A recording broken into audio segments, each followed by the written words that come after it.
Quem nunca se sentiu assim completamente dominado por uma paixão? É como se a gente virasse personagem de novela, né? Mas, brincadeiras à parte, essa força toda da paixão é o tema do nosso mergulho de hoje.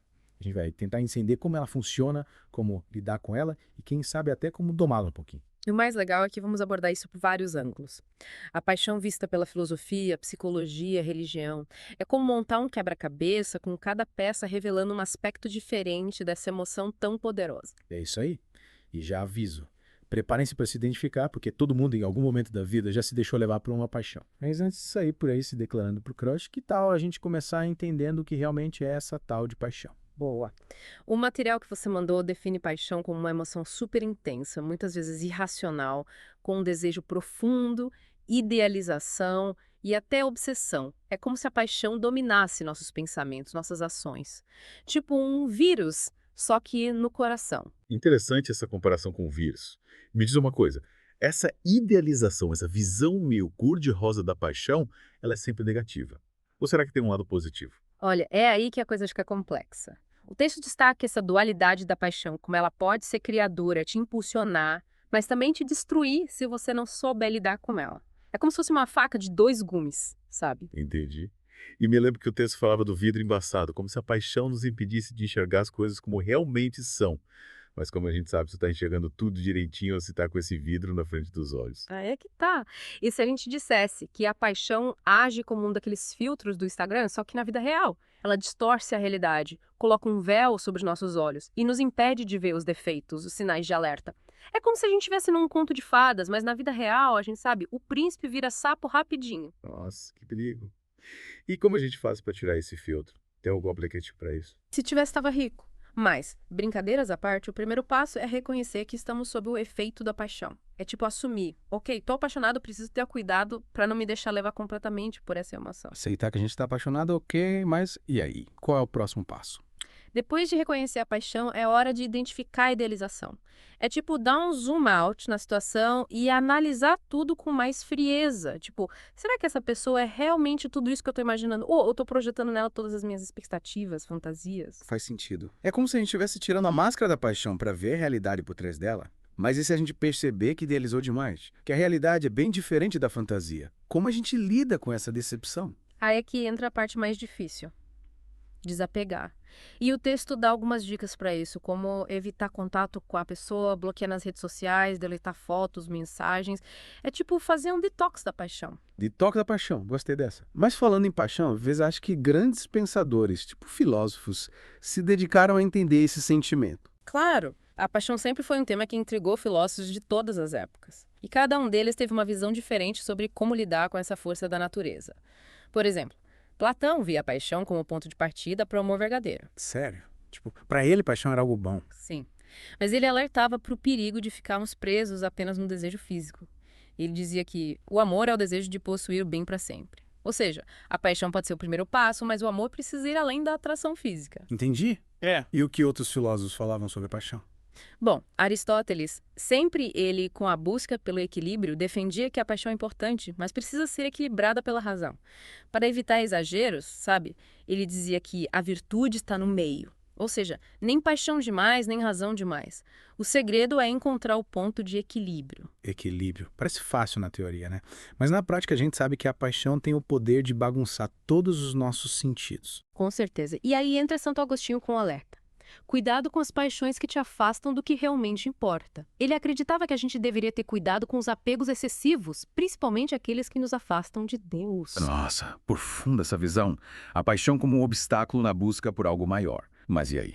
Os filósofos só falavam de paixões que te levam para o mau caminho. Que nada. Nietzsche, por exemplo, via a paixão como uma força vital, criativa, mas ele também dizia que ela exige controle para não virar autodestruição. Ele tem uma frase bem impactante sobre isso. Você precisa ter o caos dentro de si para dar à luz uma estrela Ou dançante. seja, a paixão pode ser um motor potente, mas a gente precisa saber dirigir para não causar um acidente. Certo. Exatamente. E para completar nossa viagem filosófica, Freud entra em cena com a psicanálise.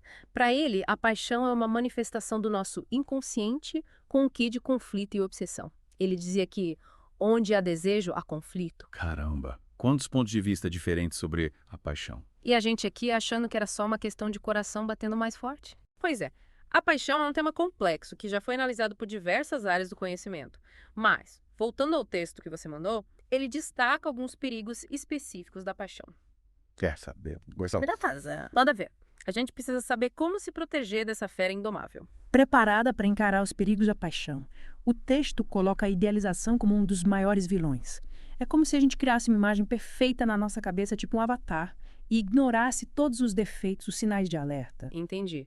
É como quando a gente conhece alguém online e cria 1000 expectativas. E quando encontra pessoalmente, leva um banho de água fria. Exatamente. E essa idealização pode te levar para um caminho bem perigoso por 3 motivos. Primeiro, porque alimenta a obsessão. Quanto mais você pensa na pessoa, mais reforça aquela imagem perfeita que você criou. Segundo, porque você ignora os sinais reais, fica cego para tudo que contradiz a sua fantasia. E por fim, porque essa idealização inevitavelmente te leva para o fundo do poço da decepção. Quando a realidade bate na porta, a queda é feia. Nossa, que perigo. É como se a paixão fosse um daqueles vendedores que te prometem um produto milagroso, mas na verdade é tudo enganação. Perfeito. E aí, quando você menos espera, a máscara cai e a decepção é enorme. A gente tem exemplos clássicos disso na literatura, com Romeu e Julieta. Verdade. Estavam tão cegos de paixão que acabaram tomando decisões impulsivas. E... PT sabe o final da história. E tem a história de Sansão e Dalila também. Paixão, traição e no final todo mundo se ferra. A história está cheia de exemplos de como a paixão descontrolada pode ter consequências desastrosas. Caramba, já tô até com medo da paixão. Mas me fala uma coisa, tem como domar essa fera? Ou a gente está condenado a ser sempre controlado por ela? Calma, não precisa entrar em pânico. O texto dá algumas dicas valiosas de como lidar com a paixão de forma mais saudável. A primeira delas é usar a razão. Parece óbvio, mas no calor da paixão a gente costuma esquecer completamente da lógica, né? Verdade. É como se a paixão desligasse o nosso cérebro e a gente agisse só por instinto. Mas como a gente faz para colocar a razão de volta no jogo? Uma dica é fazer aquela listinha clássica de prós e contras, pega um papel e uma caneta e analisa friamente as qualidades e defeitos da pessoa ou da situação que está te apaixonando. Isso ajuda a desmistificar aquela imagem perfeita que você criou. Fazer uma análise, tipo, raio-x da situação sem deixar o coração interferir. Entendi. Mas, e se mesmo depois dessa análise, a paixão continuar forte? O que a gente faz? Aí entra a segunda dica: não alimentar a paixão. É como se a paixão fosse uma fogueira, sabe? Se você ficar jogando lenha, ela vai ficar cada vez maior, mais difícil de controlar. Mas se você parar de alimentar o fogo, ele vai diminuindo aos poucos até se apagar. E como a gente faz para parar de jogar lenha na fogueira? Evitando tudo que te faz pensar na pessoa ou na situação que está te apaixonando. Se for uma pessoa, evita o contato, bloqueia nas redes sociais, para de seguir, deleta as fotos, as mensagens, enfim, faz um detox total. Detox total da paixão. Adoro. Mas e você já tentou de tudo? Usou a razão? Fez detox? E mesmo assim a paixão não vai embora. E se for aquela paixão não correspondida que te deixa na fossa? Aí a gente precisa apelar para o último recurso. A aceitação. Essa é a parte mais difícil, eu sei, mas é essencial para seguir em frente. Reconhecer que a outra pessoa não sente o mesmo e que não há nada que você possa fazer para mudar isso. Aceitar que a fila andou, que não era pra ser. Parece fácil falar, né? Mas na prática a gente sabe que a rejeição dói, e muito. Dói mesmo. E não tem problema nenhum em sentir essa dor. Se permite chorar, se lamentar, extravasar. Mas não se prenda a essa tristeza para sempre. A vida continua e novas oportunidades vão surgir. Falando em novas oportunidades, e se a gente tentasse encontrar uma saída para a paixão através da religião? Boa ideia. A religião pode oferecer um conforto espiritual e uma nova perspectiva sobre a paixão. Muitas religiões ensinam que a paixão é uma aprovação, um teste de fé, e que para superar essa aprovação a gente precisa buscar a força divina. Mas cuidado para não usar a religião como desculpa para alimentar a paixão. Já vi gente falando, Deus colocou essa pessoa na minha vida para justificar uma obsessão. E aí a paixão vira um tipo de fanatismo. Verdade. É importante ter discernimento, saber diferenciar o que é a vontade de Deus do que é o nosso próprio egoísmo. E nesse caso, o texto nos dá uma dica importante: observar os frutos da paixão. Frutos da paixão. Tipo, se a paixão tá te fazendo bem ou mal. Exatamente. Se a paixão está te levando para o caminho do bem, da paz, da felicidade, então talvez seja algo positivo. Mas se a paixão está te fazendo sofrer, te afastando de Deus, te levando para o caminho da obsessão e do desespero, então é hora de repensar essa paixão. Nossa, que reflexão profunda. E como a gente faz para ter certeza se está interpretando os sinais corretamente? O texto cita um trecho da Bíblia que pode nos ajudar. Pelos seus frutos os conhecereis.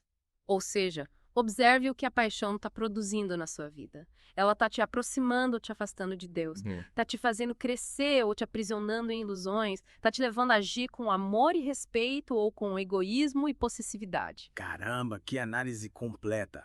E me diz uma coisa, na sua opinião, qual é o maior erro que as pessoas cometem quando estão lidando com a paixão? Acho que o maior erro é tentar controlar a paixão. A paixão é uma força da natureza. É como tentar controlar um vulcão em erupção. O que a gente pode fazer é aprender a lidar com ela, a direcionar essa energia para algo positivo. Entendi. É tipo surfar na onda da paixão, em vez de tentar pará-la. É. Mas e como a gente faz para surfar nessa onda sem se afogar? Aí entram todas as dicas que já conversamos. Usar a razão, não alimentar a paixão, buscar aceitação, ter discernimento espiritual.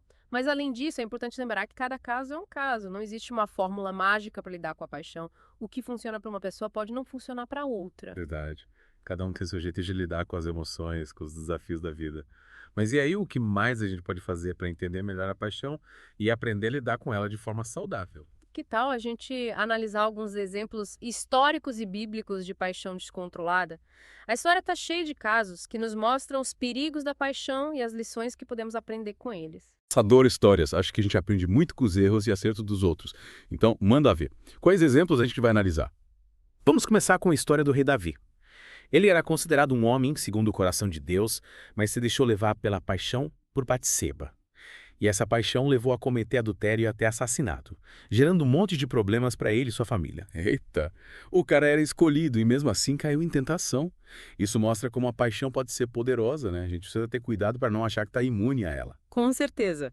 A história de Davi é um alerta para todos nós. Mesmo pessoas boas, com valores fortes, podem se perder quando a paixão domina o coração. E qual outro exemplo a gente pode analisar?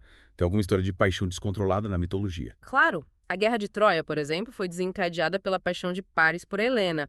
Ele se apaixonou pela mulher de outro homem e sequestrou ela, causando um conflito que durou anos e resultou em muita morte e destruição. Caramba, uma guerra por causa de paixão. Parece coisa de novela. Mas, falando em histórias, o que a gente pode aprender com esses exemplos? Acho que a principal lição é que a paixão descontrolada pode ter consequências desastrosas, não só para quem está envolvido, mas para todos ao redor. É como uma bomba relógio, que pode explodir a qualquer momento e causar um estrago enorme. E como a gente faz para desarmar essa bomba? Tem algum manual de instruções? Acho que o melhor manual é o autoconhecimento. Quanto mais a gente se conhece, mais entende nossas fraquezas, nossos gatilhos, mais fácil fica de lidar com a paixão de forma saudável. Entendi. Tipo, conhece teu inimigo, né? Mas e se, mesmo se conhecendo bem, a gente ainda cair na armadilha da paixão? E se a gente se apaixonar por alguém que não é pra ser? Aí a gente precisa ter a sabedoria para reconhecer que nem tudo na vida é como a gente quer. A gente precisa aceitar que algumas portas se fecham para que outras se abram. E que, às vezes, a melhor coisa a fazer é seguir em frente, por mais difícil que seja. A vida não é um conto de fadas, né? Mas, e aí? O que a gente faz com toda essa energia, essa intensidade da paixão? A gente simplesmente ignora. De jeito nenhum. A paixão é uma força poderosa que pode ser usada para o bem. A gente precisa canalizar essa energia para algo positivo, criativo, que nos faça crescer e evoluir. Tipo, usar a paixão como combustível para realizar sonhos ou alcançar objetivos. Exatamente. A paixão pode ser a força motriz para a gente realizar grandes coisas na vida.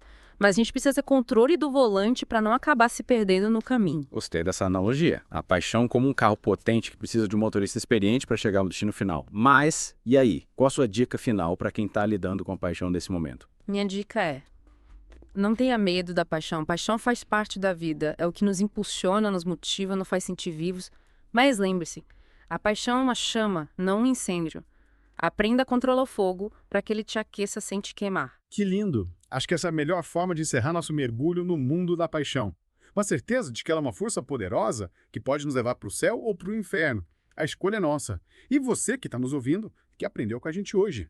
Que tal usar tudo que a gente conversou para analisar suas próprias paixões? Qual o seu leão que você precisa domar para viver com mais paz? É isso aí. Valeu, pessoal. Até a próxima. Um abraço e até o próximo mergulho.